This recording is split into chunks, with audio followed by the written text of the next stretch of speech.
Pulp Secret is brought to you by Zunart's new graphic novel, The Lost Ones. Hey guys, welcome to The Stack. I'm Alex. I'm Justin. I am Pete. And we've got 3 Newsarama sneak reviews for you guys. Runaways number 30, RASL number 2, and Secret Invasion Young Avengers Runaways number 1. We're also going to have a speed round and some viewer mail, so look forward to that. Buckle up. But before you buckle up, let's get into Runaways number 30, which is wrapping up Joss Whedon's run on the title. What'd you guys think? Was it worth the wait? You can't even call it a run. It was more of a walk, really. Snap. I'd like to thank my writer for writing that. It's sad to see him go. Really? Joss? Yeah. He's still alive. I gotta say this. I love everything Joss Whedon does. This was a piece of crap. Wow. Yes. Wow. Explain yourself. Explain himself. What the crap is going on in this book? I'm sorry. I've been holding out for the entire run, being like, it's gonna make sense. It's going to make sense at the end. Everything's going to come together. All of these characters that he's throwing in that I have no idea who they are. All these old-timey characters. You love that stuff. About 30 of them that I can't keep track of. I was like, it's going to make sense. It's all going to come together at the end. And then he's like, I think one of the lines is, we'll catch up with that. Eventually. It's like, None of it makes any sense. Yeah, it reminds me of a DC book granted. I'm being oh, snap. Well, just because there's so many characters and you don't know who's who. And I got it. I said, oh, snap. Oh, well, okay. Well, I'm just saying. Oh, snap. Oh, snap. I'm being a little unfair. I could keep track of it, generally speaking, but there is way too much going on for what the run was, and I didn't care about any of these characters. Plus, there was way too much time before the last one came out, so you're like, wait, what's going on? Right. I thought there were a couple sweet moments. I liked it in kind of fits and starts. But I do agree with you. It was all over the place, and you don't know who to root for, kind of at points. Yeah, exactly. Exactly what I'm saying. And I'm looking forward to the new Runaways number 1 because I would like to see a new start for the title. I think that would be cool. Maybe that's why they're starting. The beauty of Joss Whedon, though, I will say, is even if it's like a tough storyline, there's always a couple lines or moments in there that you're like, oh, absolutely. That's why I read. No, don't get me wrong, Joss. I still love you. All right, let's move on. Talk about RASL number 2. This is Jeff Smith getting a little adult on her.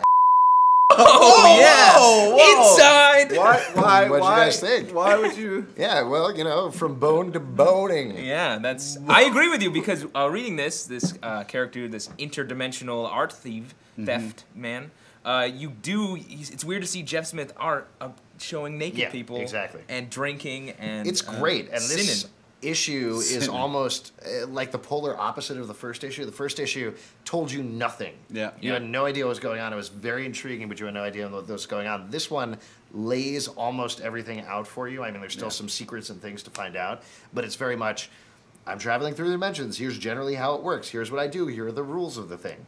And it's great. Yeah. This book is killing me because I always get to the last page and it's like, next one comes out in 3 months. Yeah, and it's very, it's a quick read as well. And I mean, granted, bully to him for,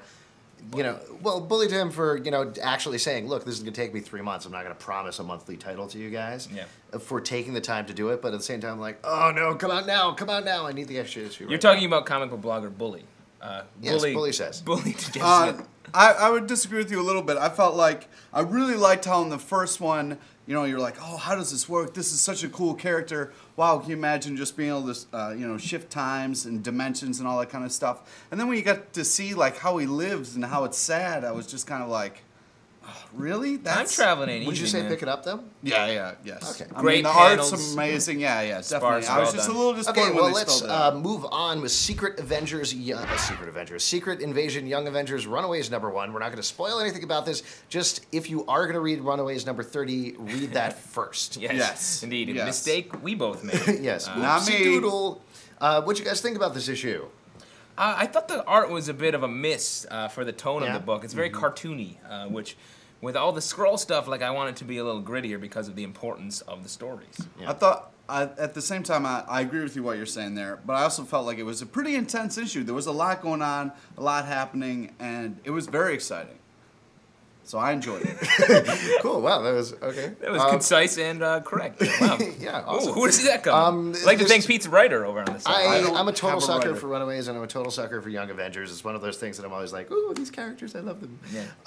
And I will say it makes total sense you know, again, without spoiling anything, but you can figure that out for yourself. Each team has a Skrull on it. Yep. So clearly there are ties into the Skrull invasion going on. It even ties into events happening in Secret Invasion. Yeah. So it's enjoyable. If you like the characters, I think it's a good thing to pick up. I'm sick of seeing the Young Avengers in these little one-shots and little bits. Like, I think we need to see them back in their own series. Yeah, but I mean, I'm conflicted about that. I want to see Alan Heinberg write it if they're going to do their own series. I don't want to see somebody else write it okay. I want to see him write it really, really well. That's nice. I mean, I could write it okay. Am I right, guys? No, Can you? No. Could you write me a series? Yeah, sure. Oh, that'd be Personalized so great. comic books. Would you guys say pick up Secret Yes. Invasion? Yes. I'm going to say no. Don't pick it up. I would say yes. All right, well, we'll see what happens. After the break. Let us know if you pick it up. Every single one of you. Yes, please, actually. If you really want to. We'll do a poll. It'll be nice. All right, after the break, we're going to have a speed round. We're going to have a viewer mail, so stay tuned.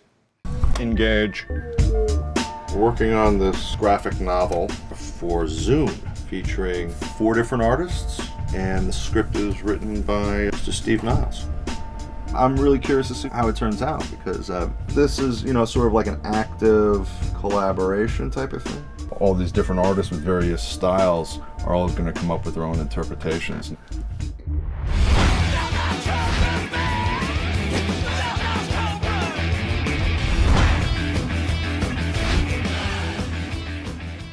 Hey guys, welcome back. What you just saw was a short clip from the behind the scenes of The Lost Ones, a new graphic novel being released as a free download in June. Hey, it's June right now. Oh, you congratulations, everyone! You'll be able to pick up free printed copies at select comic book stores, or you can stay tuned for Pulp Secret for more info about The Lost Ones. And watch more behind-the-scenes footage of The Lost Ones by going to pulpsecret.com and clicking on the Lost Ones banner at the top of this page. That was a great off-the-cuff banter, I know, you guys. guys. Wow. Really good. Yeah, All right, let's go into the speed round. All right, speed round. Scalp number 18. Really just solid. Starting off a new arc, really exciting. Very emotional, very well drawn. I love it. Ex Machina number 37. People make so much hay about this book being a political story, but there are so many good characters and so much good action that you can't sell that short. Definitely pick it up. Political undertones in Yeah, it. of course, but I'm saying it's not like reading the paper. Okay. Get a room. All right, Kill All Kill All Parents. That's a great one-shot from Image. I'm not going to ruin the premise for you guys, other than that it's a really smart, really interesting idea that I'd like to see expanded, because there's some really good emotional moments in there, but I don't feel like they're given enough room. Release it again, but this time as a longer graphic novel, please. Pilot Season Genius number 1. Wow, what a great idea. What a well-drawn, exciting comic. It's just, you know, stand up for what you believe in, man. It's a great comic. You should check it out. Wolverine number 66, kicking off the Old Man Logan storyline. This is fantastic. Great world building they're doing, and Wolverine continues to be no dog. The art is fantastic. All right, we got a question for you guys. Ian from Wisconsin wrote into tips@pulpsecret.com. Which superhero have you always disliked or had trouble rooting for, and for what reason? So now, Pete, this is always disliked, so it's not Iron Man, who you just started to dislike. No, When it became fashionable to dislike Iron Man. Pete, what would you say? I'm going to have to go with Scott Summers. I've always felt like he was just a Boy douche. Scout. For a quick second, I thought you were going to say Scott Klops. That's what they should call it. That's great. That would be interesting. Yeah, Cyclops. He's always been kind of like written as a character who is kind of like a douchey leader and doesn't care about anybody. Milquetoast? Yeah. I just feel like I would like to see a better job of him being written. That's nice. Definitely the Punisher. I've never, even when I was a kid, I was like, why does this guy shoot everybody? And if he's friends with all these other heroes who save people, why do they let him run around with the guns? Because he's punishing people for justice. Justice must be served. On a similar note, I would say I have always disliked Cable. I've never liked Cable because of the same sort of thing. He's just like so extreme with his middle arm and his guns, and he has too many powers, and they're all boring. Ooh, I like Cable. What about no, you? you're wrong, because I don't like it. Yeah, you guys are so similar. Did you ever read X-Man? The series about Nathan Summers? No. Oh, very good. It makes you like Cable more. Yeah, but that's even though young. It's an alternate universe Cable, but Right, it's yeah, still. I love alternate universe Cable. I just don't like universe I Cable. love watching Cable.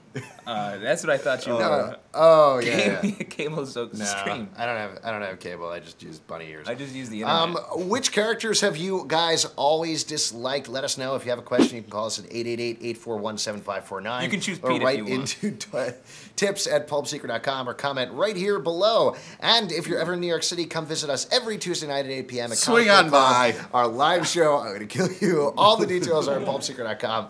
See you guys next time. Oh, I'm sorry. Another round of cigarettes, please.